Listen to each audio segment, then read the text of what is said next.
How's everybody doing? Thank you. Thank you all for hanging in there. Good afternoon. I know that you're probably supercharged, but also kind of saturated. I've been to conferences, and I know what it's like. So I will promise you to keep this brief and hopefully provide some information that's useful to you. I've been an educator my entire career. I am on leave from the University of Oklahoma as a professor of meteorology, and so that means I tell the truth about half the time. So hopefully I'll do better this time. But I want to thank all of you for the tremendous work you do on behalf of all the students that I get to see at the university and all the kids that I get to work with in STEM at various levels. And it's really just extraordinary, a great opportunity. I know we all do it out of passion from our hearts, and we know we don't do it for the money, right? But we do it because it's such an important thing for us and for our nation. We face a lot of challenges, obviously, in STEM, and so I want to talk just a little bit about that. But before I talk about challenges, I think I'd really like to look at the flip side and talk about opportunities. The way to really see the opportunity that we have before us is to take a bit of a step back in time, a little bit of a history lesson in how we got to be where we're at here in America. World War II, of course, was a very challenging time. And as you know, the science enterprise, really the research enterprise, essentially won the Allied victory. And at that time, President Roosevelt had a science advisor named Vannevar Bush. And in 1944, President Roosevelt asked Bush, he said, how do we take this incredible enterprise that brought a lot of faculty members from all over the country, University of Chicago and Caltech and Berkeley and Stanford, all these places, took the Manhattan Project at Los Alamos and other places and developed this capability to win the war. How do we take that and we bring it to the benefit of the country and of the world in peacetime? And so Vannevar Bush penned this incredibly wonderful treatise called Science, the Endless Frontier. What's beautiful about it, it's very brief. It's not some big tome of a document. And he delivered it, of course, to President Truman, because President Roosevelt died in April of 45. And basically it has three parts to it. And there are three parts that are very similar to what we have today. The first part was that the federal government has an important responsibility to fund basic or discovery research. And so the focus there was the federal government, okay? The faculty members going back to their universities with the federal government funding basic research. The second piece was, you'll love this, right? It was educating the next generation of innovators, of people who really were going to be scientists and engineers. And the third one is going to sound a little bit familiar too. It said basically any work that needed to be classified should remain classified, but otherwise declassify as much of it as you possibly can. Sort of smacks of open access and open science these days as we know it. And the middle one was really STEM education and of course workforce development as well. So as an educator, I spent my entire career in a STEM field, but also thinking hard about STEM education and working with STEM. I founded one of the first 11 NSF Science Technology Centers back in ¡88, and they charged us to work with K-12 schools. We're like, what does that even mean? You know, we didn't even know what to think about, what to even do. And I was on the governor's, in the governor's cabinet in Oklahoma, and we had STEM conferences, and I was very, very blessed and privileged to give talks. And also, I talked a lot to grade schools and middle schools, because weather is a fun topic to talk about, right? I mean, kids get together, and I draw a picture of a cloud on a slide, you know, and I'd say, okay, here's an elephant, here's a cloud. Which one do you think weighs more? And of course, they'd always say the elephant, and of course, that's not the right answer. And so I had it easy. I had it easy because everybody, whether it's folks in nursing homes that I spoke to, or kids in a fourth grade or a third grade class, everybody had their favorite experience with the weather. Some of the kids were terrified. I had a mom bring her child into my office when I was an early career professor at OU, and she said, my kid is really, in an unhealthy way, very terrified of storms. I started showing him some videos and talking about what we did and everything, and then he wouldn't stop talking and wanting to go chase storms after that. So the mother came back to me, not super happy that I turned him into some rabid storm chase fanatic about the weather. But you know, seeing that excitement in that child's face to really see the awesome beauty of the atmosphere and be able to understand that, you know, was really, really extraordinary. And I'll never forget that time. And you know, there's those kind of singular moments that we have as educators where a student that we dealt with 20 years ago comes back and says, you remember that conversation we had that totally changed my life? And you're like, well, gee, you know, yeah, I sort of do, but I'm not really sure. And then you get this rush of sense of, oh my gosh, the tremendous responsibility I have as an educator to help folks really determine where they're going to go and inspire them, inspire the next generation of learners. And that's really what we're all about here, is that great inspirational moment. The interesting thing about STEM, though, is I think it's something that's really misunderstood. You know, it sort of started out as SMEAT. sounds like sort of diseased hamburger or something, right? And there's a SMEAT digital library, and then it was SMET, and that didn't work either. And so Judith Romali at the National Science Foundation, who led the Education and Human Resources Director, coined the term STEM, as I recall. I think that's where it came from. And it really stuck. But what really is STEM? That's really an interesting challenge, because frankly, talking to a lot of folks, parents, even kids, and a lot of folks in university, they're not really sure what STEM is. And the reason for that is it's because it's so many different things. So do we have STEM courses? Yes. Is it a course? Yeah. Is it a degree program? Yeah. Is it a minor? Yeah, it's that too. Is it a career track? Sure enough. Is it standards for learning? Yeah, it is. There are STEM standards for learning. Is it an approach to learning? Yeah, it's that too. Is it capabilities and skill sets? Yeah, STEM is that too. So it's this sort of morass of lots of things. Yes, yes, and yes. But the interesting thing is that we know today that all of the things that we talk about STEM, what's really important is STEM capability. And if you look at what STEM learning is, and you all know this really as well as anybody, it's really how do you learn and apply content? How do you reason in a logical way? How do you use things like computational thinking? And how do you inquiry in a thoughtful manner? And how do you debate in a thoughtful, rigorous way, but come away friends, right? That's something that's really, really important, something that I feel that we're losing in this country, is the ability to debate thoughtfully and in a civil manner and tackle the hard problems that need to be tackled. And so how do you engage in logical reasoning and so on? All of those things really are what STEM is all about. But frankly, folks are still kind of confused. Is it a job? Is it a career? Yeah, it's all of those things. But there's a lot of misnomers about STEM out there. One of them is that if you're a STEM worker only if you work in a STEM field, or that if you have a STEM degree, you're a STEM worker, but if you don't have a STEM degree, you're not. Well, it turns out that I think it's like 70% of the IT workers in this country have a degree in STEM, but 30% of them don't. And so there are interesting statistics like that what really makes you a STEM individual? What makes you a STEM worker? Some people think, well, if I didn't start out in STEM, it's too late. I can't get there. And we know that's not true. We know that the industries of the future, I'll talk about here in a second, are really, really important, and that we have to have STEM capabilities and STEM literacy. There's really a great figure from the Census Bureau. I wish I had brought a picture of it with me, but just imagine this circle. And around this circle, on one sort of quadrant of the circle, around the side are degrees in STEM fields, like engineering and mathematics, whatever, physics. And then you see it mapping to all the other possible fields that one could go into on the other side of the circle. And what you find out is that if you have a STEM degree, you can map into a gazillion different things, not only STEM fields, but all kinds of other fields. You can get into financial services, you can get into the medical profession, you can get into all kinds of data analytics, the economics, and so on. If you're a non-STEM degree holder, and you look at that same mapping, you're mapping into a very, very narrow list of fields, mostly related to the degree that you got in STEM. Now, that's not to say that we don't value non-STEM degrees, we do. But we're living in a world where STEM capability is important, where if you're in fine arts and arts and humanities, and I've been a faculty member my whole life, the last 9 years vice president for research at my university, and of course as a physical scientist going in there, I wanted to have my colleagues in the fine arts, the arts and humanities, musical theater, art history, realize that I valued their scholarship. I valued them as scholars. Not if they attach themselves to some science project, but fundamentally because of the way they think. And I'll never forget, I had a dean of arts, fine arts, actually he came from Disney World actually. He walked me around the college and he walked me into a studio and he said, this dance studio is where we test our hypotheses. And I never forgot that. I thought, wow, that's incredible. It's really true. You don't just test hypotheses in a physics lab or a chemistry lab or out in the field, for me, like chasing storms or looking at radar data or whatever. You actually test intellectual ideas anywhere scholarship actually occurs. And that's really, really important. But yet, today, folks like that in art history are dealing with a digital world. They're dealing with using recognition technologies to mine vast amounts of information across libraries across the world to understand, important historical artifacts. So they need to have some degree of STEM capability as well. So it's really not just about STEM degrees. It's about a STEM capability, a STEM literacy, and really understanding what STEM is.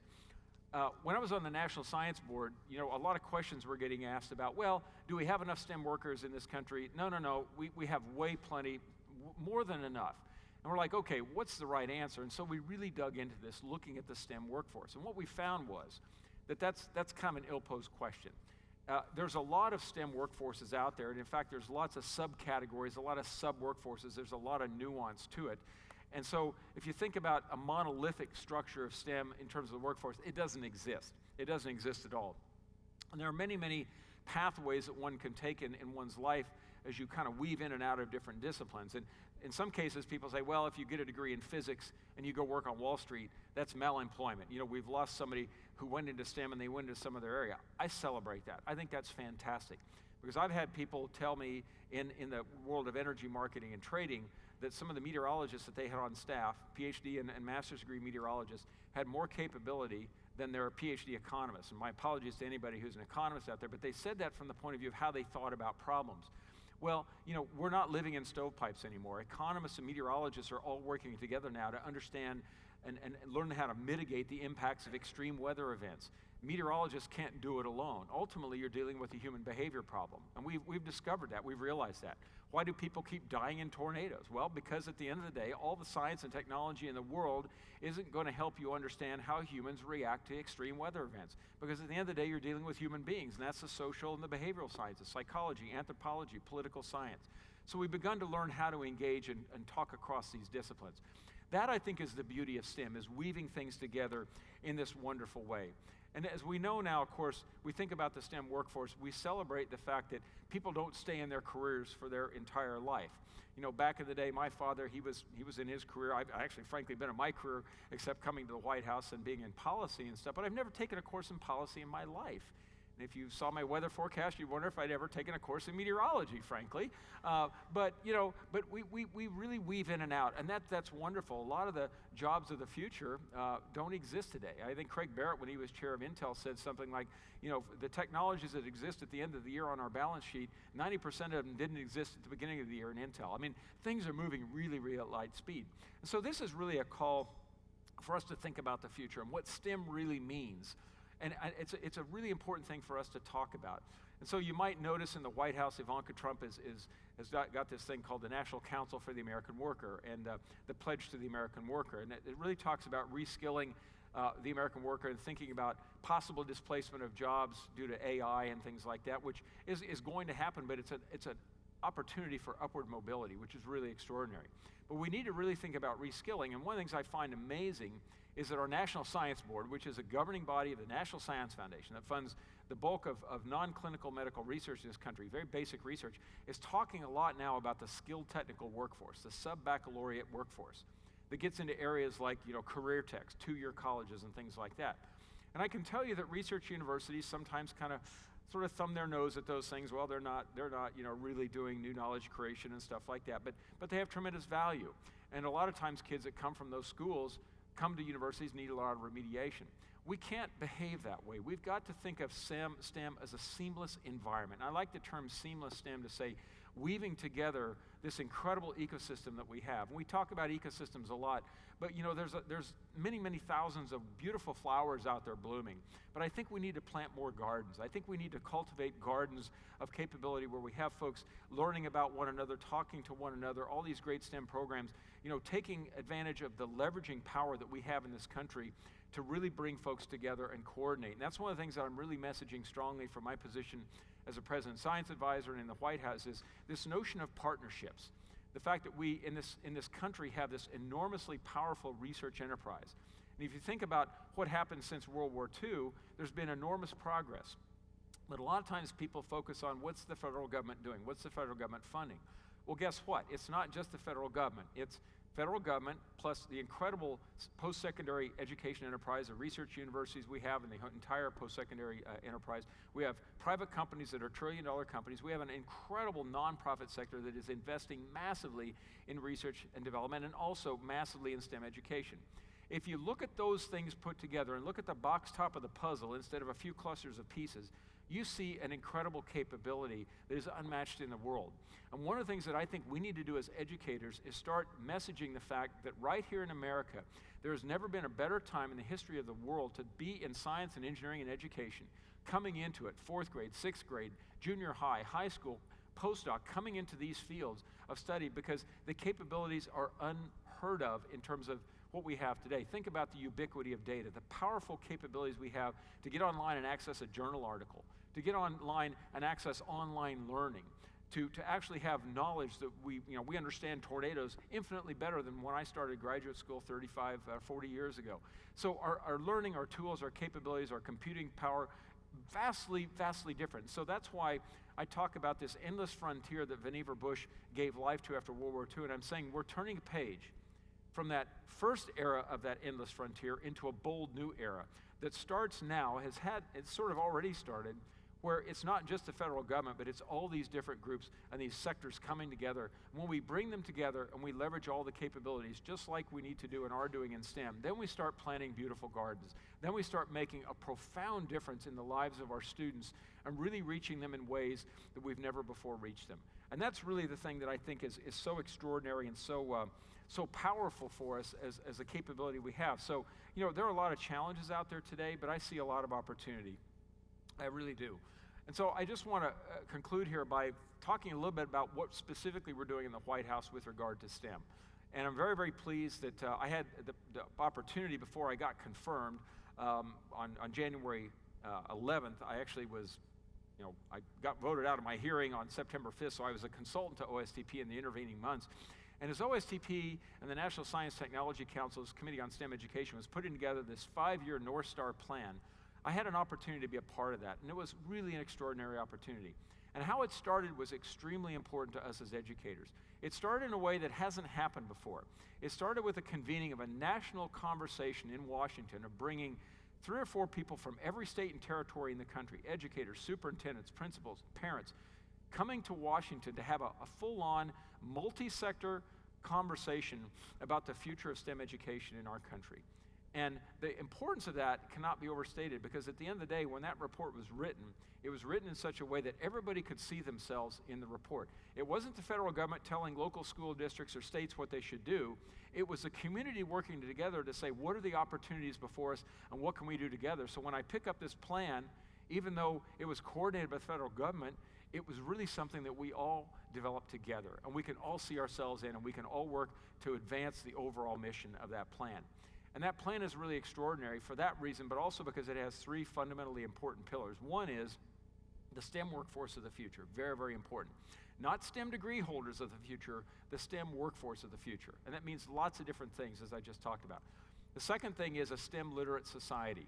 Okay, we don't need everybody writing AI algorithms and doing quantum information computer programming and doing advanced manufacturing, but we do need a lot of people who are operating those systems. I mean, we need them, but we also need folks that are running, the systems, running the robots, doing all the data curation, all that kind of thing. So there's a skilled technical workforce in the STEM literate society who can operate in a STEM world that's changing very rapidly in a technology-driven society.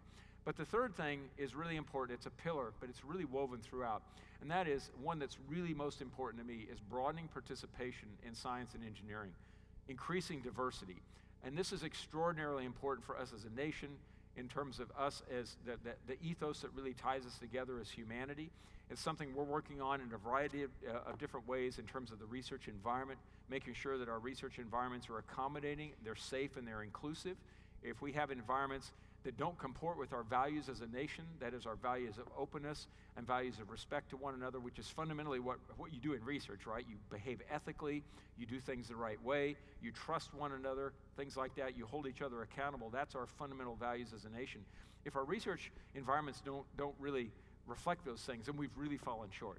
So at the White House, we're working on activities to make sure that we actually fix some of the problems that exist out there, because there are environments where female faculty are not coming into them, they're leaving once they're there, people don't want to be a part of it, they're harassed. That is unacceptable, because that is not what our American values are about, and that's not what research is about. That's not how we behave when we do research. So there are a number of things that we're working on there that I think are going to be extraordinarily important for the 4th graders who aspire and the 6th and 8th graders who aspire to come in and do great things. We heard today, we visited NASA, and we heard from somebody who's working on this project to grow plants in space and for food. And she said, she hearkened back to her 7th grade teacher inspiring her. Everybody has those kinds of moments. But we need to make sure that when folks have those moments, that we provide a pathway forward to them that is absolutely the right pathway, that comports with our values, that also welcomes international collaboration, because science is inherently international, and frankly, every science minister I talk to, every university president I talk to, STEM education is extremely high on the list of importance for them. So I just wanted to say that, we're working on the STEM plan, and in fact, the plan came out last December, and I don't know, how many of you participated in that? Were there several of you in here that participated in that? I actually have a copy of it here, and you can download it off the website. It's very readable, it's very accessible, and it's something I really hope you can see yourself in. Now, that's the plan. The implementation plan is in its final stages of being written now, and one of the interesting things is that there's like over 300 recommendations of very specific action that can be taken. And so again, this is where we all work together. It's not telling people what to do, it's reflecting what people said need to be done, and then bringing all these great ideas to the table. And I wanted to introduce to you the gentleman who's leading the effort, has been a very, very important participant in this effort. His name is John Warner Allen, Dr. John Warner Allen. He's a fellow, he's actually a scientist who's come to OSTP, as they often do, for 1 or 2 year rotations. And he is developing the implementation plan and was very heavily involved in writing the STEM plan itself.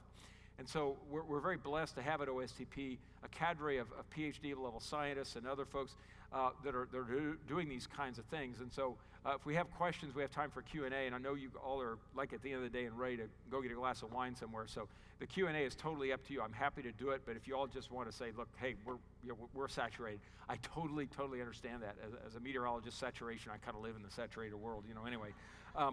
But I just wanted to offer that up. And again, as a vice president for research, I really do understand these kinds of issues. And I would ask something of you. I'm a faculty member. I'm just a dyed-in-the-wool researcher. I have this job at the White House, which is wonderful, and I'm so blessed and privileged to have it. But my door is open, and I don't have all the answers. And the only way that we can get all the answers that we need are smart people like you. Just like me as a researcher being down in the trenches, I brought that experience to the White House. And that's very important to have somebody that understands that perspective. I'm not a K-12 teacher. I've worked with them. I've taught classes at K-12, as a fill-in, and I've given lots of talks to kiddos, and I love them all. But I haven't lived in that world, so I don't have your perspective, and I desperately need it. We desperately need it. So I would just ask that you really, truly consider becoming involved, and we can tell you how to do that. And we're going to probably be reconvening the national community as we roll out this implementation plan and sort of celebrate the anniversary of this STEM activity, of this North Star plan, as we call it, because I really, truly think it's a tremendous way forward. So let me bring John out here, wherever John is, and see if you all have any question. There he is. Come on up, John. And let me just, from the bottom of my heart, truly thank you for the great work you do. You're underpaid, you're overworked, but you do it, and the children can never know the tremendous investment of time and energy and heart that you all put into this. I get it, and I am so deeply grateful to you for all that you do, and I just look forward to working with you so much. So thank you, and if you have any questions, we have any time, and you have any energy left, we're happy to answer them, or if you're headed to the bar, but I won't tell the school, we're good. So anyway, any questions for us? We're happy to answer for you. I can't see, so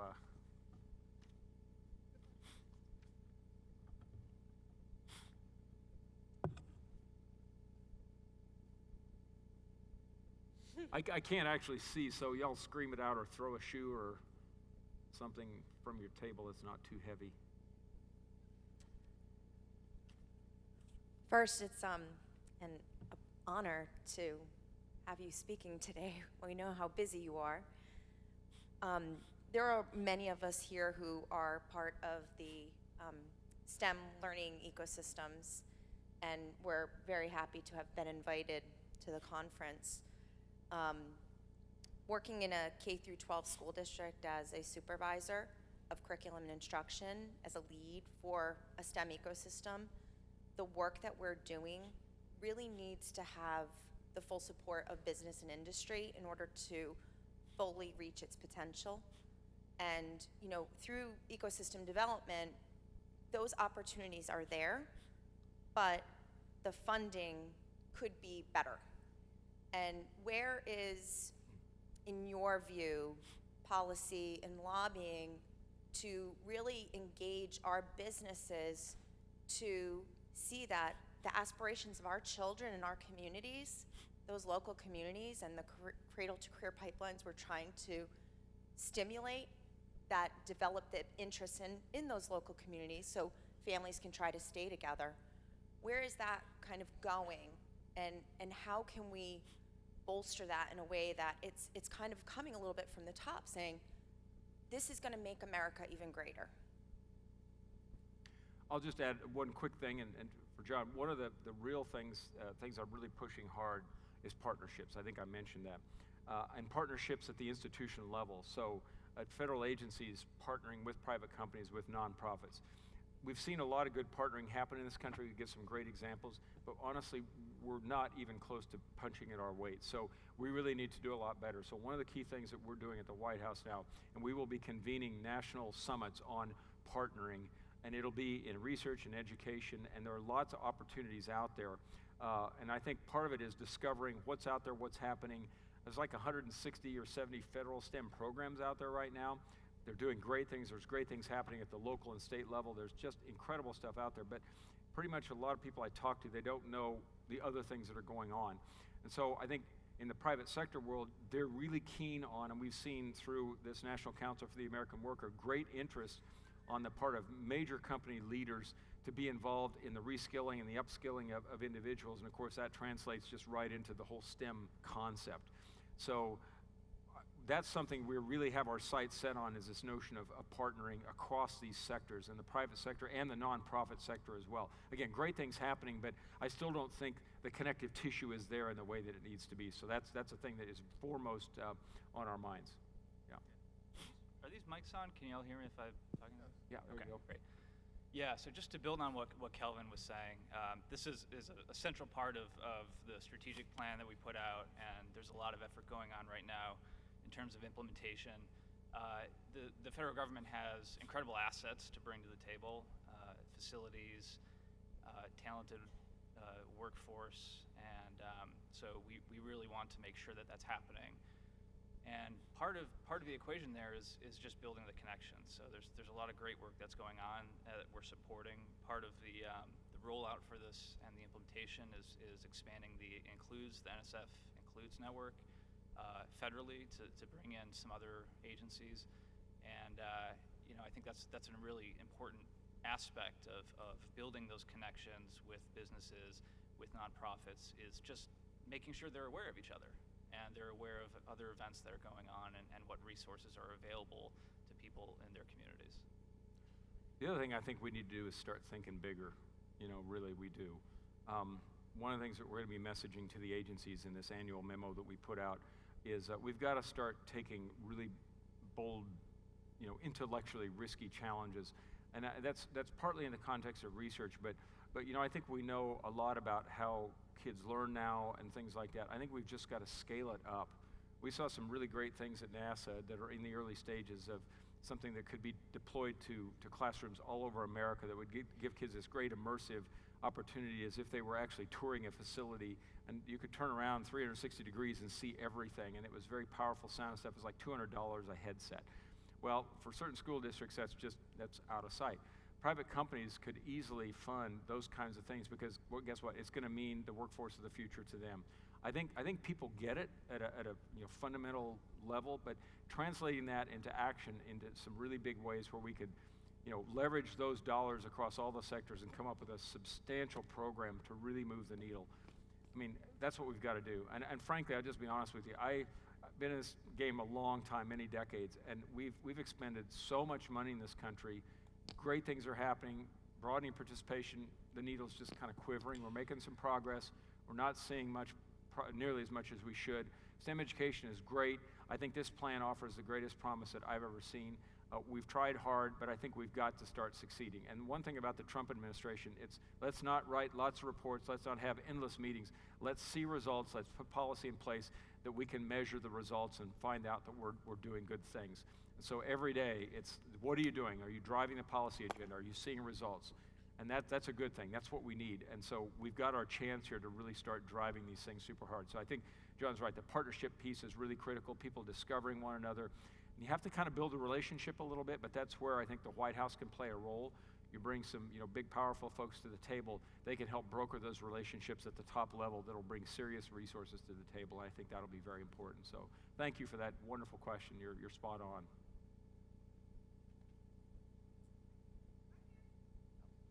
Hello? Thank you, Dr. Fernandez. Thank you so much for giving up your time to be with us at this thank you. summit. It's very important that we hear your messaging. I was very honored to go to Iceland, and I actually saw a glacier calf. And I had this moment like, oh my gosh. And there's a lot of conversations right now about the environment. My question has to do with the urban context, because I have the honor to serve in one of the largest urban school districts. So my question is, how do we reconcile the message from the White House to our state level, district level, and then school level that can kind of be dicey, that we're saying we value STEM, however, we are not truly, our actions speak differently than our words. So like poverty and equity, and also teachers that are qualified to teach our students. So, thank you. Yeah. No, I think that's, I think where the White House comes down on those sorts of things is really where the president, ran his whole campaign, and that was that every part of America, and you'll see this in the STEM plan, a lot of other things, every part of America, every zip code, everybody's got to be able to participate. And we have to find ways to make sure that we can do that. And again, the federal government, I think, doesn't bear the total responsibility. Back post-World War II, that's how it was. It was all up to the federal government. Well, it was up to the federal government to launch, create NASA and challenge and respond to the Sputnik situation in '57. Now it could be SpaceX or Virgin Galactic. Everything is different now, So I think leveraging the power of this multi-sector enterprise is where we can really start addressing some of those challenges. So I think there's a very consistent message of we have to address situations where people are disadvantaged and unable to participate and come into the system. Ivanka talks a lot about people now coming, like 70% of the recent folks in the jobs numbers came off the sidelines. They weren't even involved. And so there's a lot of effort to get people in the game who aren't in the game, includes kids in urban schools, giving them opportunity they wouldn't have otherwise. So that, I think, is the key thing. And how do we make that happen? I think that's where the STEM plan comes in, of creating these partnerships that allows us to do that. Federal government isn't going to be able to do it on its own. But frankly, I think it's better if we do it as a community, not just, because, I think local school districts aren't wanting the federal government to come in and, do lots of things, but they're wanting their support. And what we can help do is align and empower the private sector and create the partnerships that can really drive the change, because there's just not enough money available to do it, the federal government alone. But I think the great creativity of the private sector, the nonprofits who do this stuff, frankly, I think in a lot of ways better than the federal government. When we put that all together, I think we can really drive serious change. So, great point. John, I don't know if you have anything to add to that, but yeah. Over here, sorry. Oh, yeah, hi there. Hi. Also, thank you. I work for NSTA, Oh, yeah. National Science Teaching Right. Association. And my question is, well, first a statement that we at NSTA and all the science organizations, teaching organizations, we're thrilled about the report, and now you're working on an implementation plan. And I work very closely with the teachers at the classroom practice level. So if you could describe to us some of the strategies we can look forward to seeing that will actually affect the teacher in the classroom and not the people at the state or at the federal government level. Thank you. Yeah, well, let me just give you a general update on where things stand implementation-wise. So Kelvin mentioned that we released the strategic plan in December, and I think it's a great document. There's a lot of good material in it, and immediately pivoted to how are we going to put this thing into action, because that's the tough part, right? And so there's a lot of programs that we're moving forward with that are outreach to K through 12 classrooms and bringing kids and letting them have these authentic STEM experiences that are so impactful, as people decide on careers and career paths. This whole process is being managed through the National Science and Technology Council. So it's about 15 different agencies that are putting effort into this, that have programs across the STEM enterprise. And through that process, we developed about 300 different actions that are going into the implementation plan. So these are across the range of objectives that are in the strategic plan.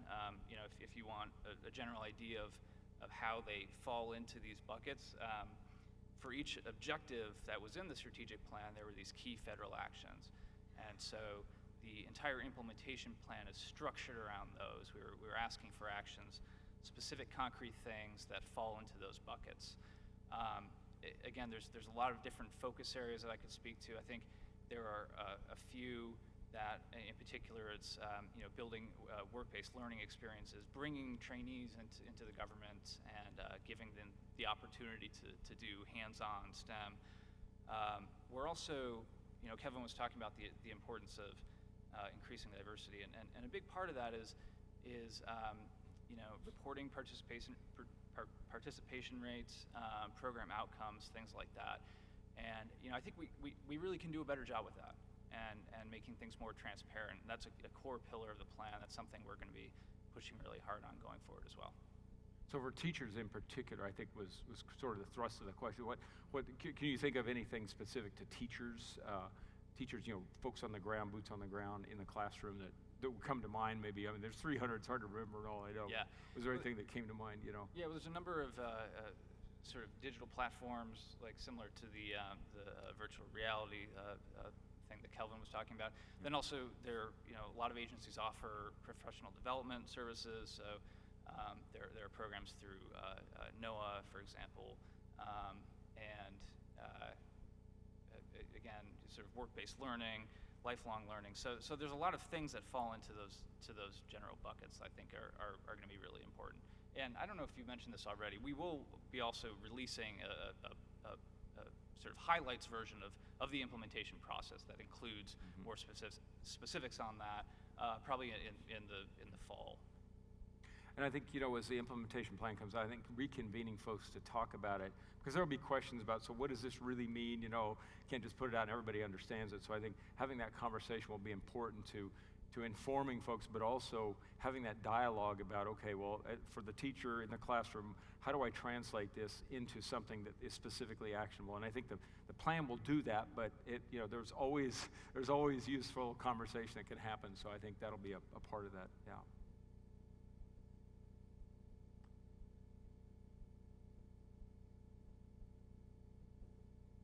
Anybody else?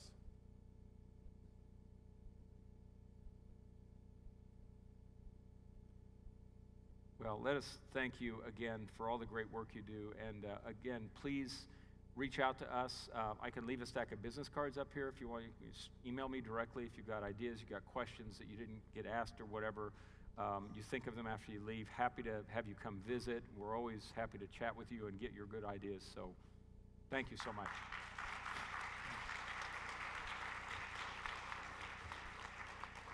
I'll just leave a stack of cards. Is that okay? Okay, sure. Yeah.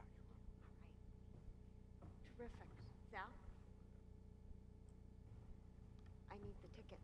Oops, sorry. So first, I really want to thank the director. I mean, this was such an honor, and for him to take time, as we have noted, out of his busy schedule to be here with us, this was amazing. And I think what I really appreciate the most is the sincerity of to hear the voices of the people in the room. So again, thank you so much. And again, we look forward to continued conversations there.